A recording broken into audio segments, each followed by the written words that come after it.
শুয়ে শুয়ে ভাবি কে কোথায় আছো, কে কোথায় আছো। দেখো গাইস, আমি কিন্তু এই গাছটা আজকে লাগিয়েছি টবে, জানালার পাশে গাছটি লাগিয়েছি। আর আমি শুধু শুধু বসেছিলাম, তো তারপর 60 টাকা ছিল আমার কাছে, তাও ছিঁড়া ফাটা ফোটা। তো এই 60 টাকা নিয়ে আজকে যাবো মেলায়, মেলায় গিয়ে ঘুরবো। আর দেখো গাইস, আমাদের ঘরের সামনে কত আবর্জনা। আমি দুটো গাছ লাগাইছি, আর এই পাশে আছে জুতো। ওয়াও, সুন্দর।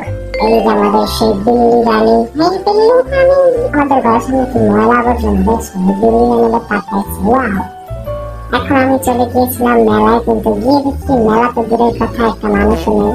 তারপর এখানে বেচতে ছিল চানাচুর, তো আমি সেটা দেখে চানাচুর খেলাম এখান থেকে। এবং তার আগে আমি শরবত খেয়েছি, এখানে ছিল। তারাও নাকি মেলা খুঁজতে এসেছে, বাট মেলার কোনো দেখা নেই। তো এখান থেকে আর কি করবো, চানা মুঠো খেয়ে তারপর চলে গেলাম সোজা বাড়ি। তো গাইস দেখো, আমি আমার চানা মুঠো পেয়ে গিয়েছি। এই যে আমার চানা মুঠো, আর এখানে আমার ভাই খাচ্ছিল দম দম দম গুম গুম গাম। তো গাইস, আজকে মিনি ব্লগটা ছিল এতটুকুই। তার কেমন লেগেছে অবশ্যই কমেন্টে জানাবে।